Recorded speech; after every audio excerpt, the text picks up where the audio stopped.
Di balik rimbunnya perbukitan hijau yang selalu diselimuti kabut tipis setiap pagi, aroma tajam yang menyegarkan mulai menyeruak di antara bau tanah basah dan sisa pembakaran kayu di dapur-dapur penduduk.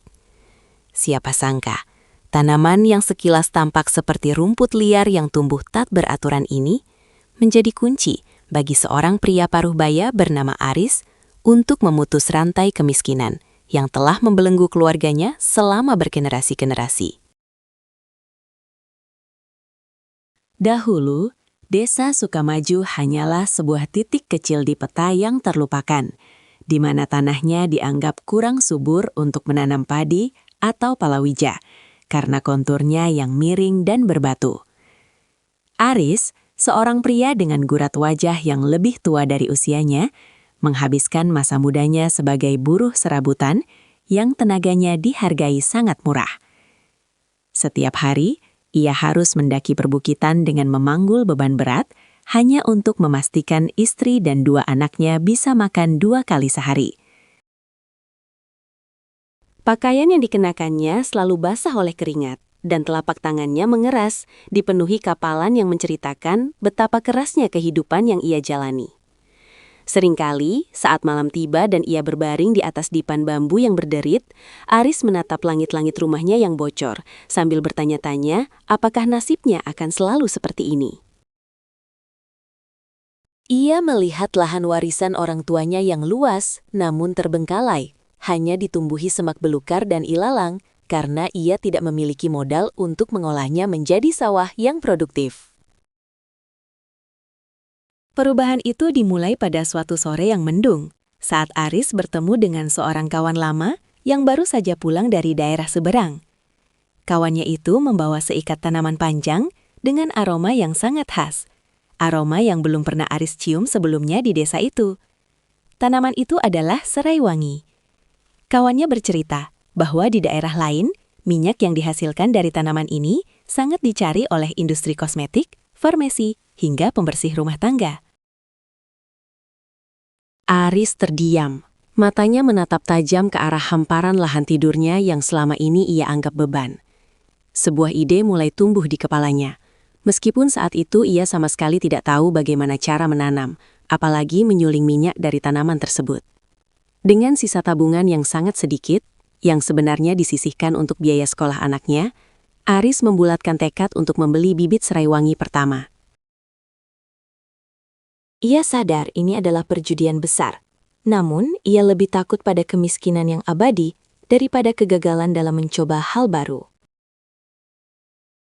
Proses penanaman dimulai dengan kerja keras yang luar biasa. Tanpa bantuan mesin, Aris mulai membabat semak belukar di lahan miringnya.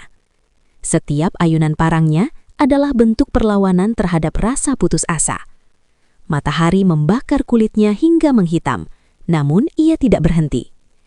Ia mempelajari bahwa serai wangi tidak membutuhkan banyak air dan bisa tumbuh subur di tanah marginal sekalipun, asalkan mendapatkan sinar matahari yang cukup. Ia menanam bibit-bibit itu dengan tangannya sendiri, satu persatu, memastikan jarak tanam yang ideal agar sirkulasi udara terjaga. Tetangga-tetangganya seringkali mencibir saat melintas di depan lahannya. Mereka menganggap Aris sudah gila karena menanam rumput di saat orang lain berusaha menanam jagung atau singkong yang hasilnya jelas. "Mau makan apa nanti kalau cuma tanam rumput?" tanya seorang tetangga dengan nada meremehkan. Aris hanya tersenyum tipis, meski di dalam hatinya ada keraguan yang sesekali muncul seperti duri yang menusuk. Bulan-bulan pertama adalah masa yang penuh ujian.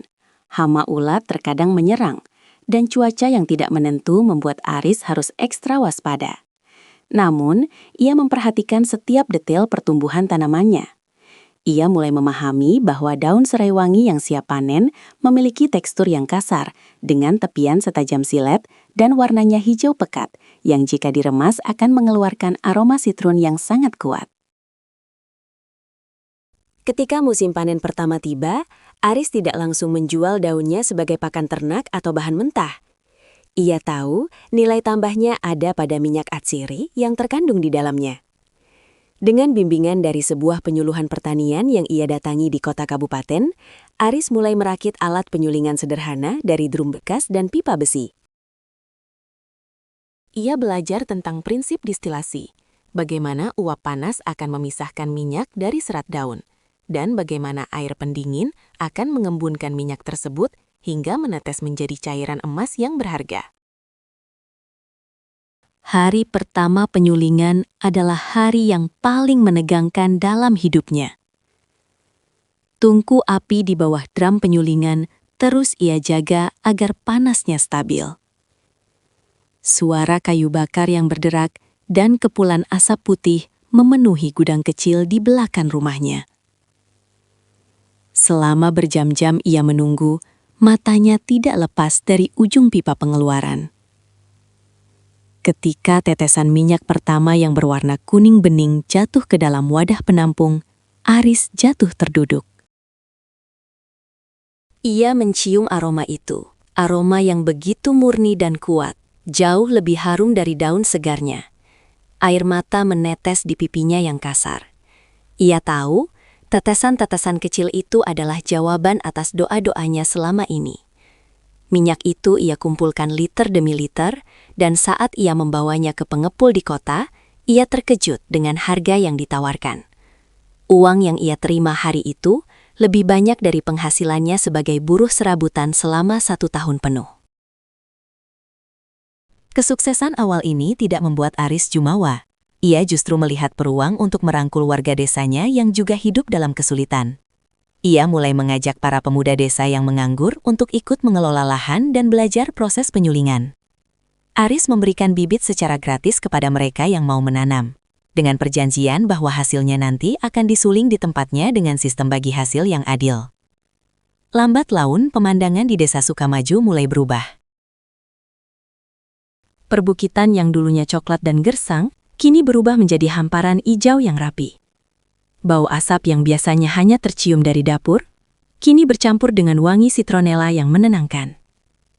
Aris membangun fasilitas penyulingan yang lebih modern dan efisien, menggunakan mesin yang mampu mengolah bertonton daun serai setiap harinya.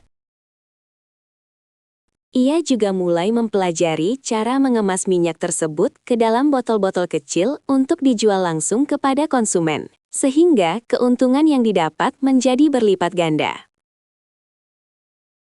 Kehidupan ekonomi warga desa mulai terangkat. Anak-anak yang dulunya terancam putus sekolah, kini bisa melanjutkan pendidikan hingga ke jenjang perguruan tinggi. Rumah-rumah bambu yang reyot perlahan-lahan berganti menjadi bangunan permanen yang kokoh. Aris, yang dulunya dianggap gila, kini dipandang sebagai pahlawan dan guru bagi masyarakat sekitar. Ia sering diundang ke berbagai seminar pertanian untuk membagikan kisahnya. Namun, ia tetaplah Aris yang rendah hati. Ia masih sering turun ke lapangan, menyentuh daun-daun serainya dengan penuh kasih sayang, karena ia ingat betul bahwa dari sanalah semua keberkahan ini bermula. Ia sering berkata kepada para petani muda bahwa kunci sukses bukan hanya pada apa yang kita tanam, tapi pada seberapa besar kesabaran dan ketulusan kita dalam merawat apa yang sudah diberikan oleh alam. Kini, minyak serai wangi dari desa Aris tidak hanya dikenal di tingkat lokal, tetapi sudah mulai merambah pasar ekspor. Kualitasnya yang murni, tanpa campuran bahan kimia, membuat para pembeli dari luar negeri rela membayar mahal. Aris pun mulai melakukan diversifikasi produk, menciptakan sabun, lilin aromaterapi, hingga lotion anti nyamuk berbahan dasar minyak serai. Ia memanfaatkan limbah sisa penyulingan sebagai pupuk organik dan pakan ternak, menciptakan ekosistem pertanian yang berkelanjutan dan ramah lingkungan. Setiap kali ia berdiri di puncak bukit, melihat desanya yang kini makmur, Aris selalu teringat pada masa-masa sulitnya. Ia bersyukur bahwa ia tidak menyerah pada ejekan orang lain dan berani mengambil langkah pertama yang penuh risiko. Baginya, kesuksesan sejati bukanlah tentang seberapa banyak harta yang ia kumpulkan, melainkan seberapa banyak orang yang bisa ia bantu untuk keluar dari kegelapan kemiskinan. Kisah Aris adalah bukti nyata bahwa potensi besar seringkali tersembunyi di tempat-tempat yang paling tidak terduga, di balik tanaman yang dianggap remeh. Serai wangi bukan sekadar komoditas baginya, melainkan simbol harapan dan ketekunan. Di tengah dunia yang serba cepat dan instan, Aris mengajarkan bahwa hasil yang besar membutuhkan proses yang panjang, keringat yang tak sedikit, dan keyakinan yang tak tergoyahkan. Setiap tetes minyak yang dihasilkan adalah kristalisasi dari kerja keras dan dedikasi. Perjalanan Aris dari seorang buruh miskin menjadi pengusaha minyak atsiri yang sukses adalah narasi tentang bagaimana manusia bisa bersinergi dengan alam untuk menciptakan kehidupan yang lebih baik bagi semua orang. Kini, aroma wangi itu tidak hanya tercium di perbukitan desanya, tetapi juga telah mengharumkan nama daerahnya ke seluruh penjuru negeri, membawa pesan bahwa dengan kemauan yang kuat, tanah yang paling berbatu sekalipun bisa menghasilkan emas cair yang mengubah dunia. Jangan lupa untuk klik tombol subscribe dan berikan like pada video ini agar kalian tidak ketinggalan berbagai kisah inspiratif dan edukatif lainnya dari saluran kami. Bagikan juga video ini kepada teman atau keluarga yang mungkin sedang mencari inspirasi untuk memulai usaha di bidang pertanian. Jika Anda memiliki pertanyaan atau ingin tahu lebih banyak tentang potensi pertanian di daerah Anda, tuliskan di kolom komentar di bawah ini dan beritahu kami dari mana Anda menonton video ini.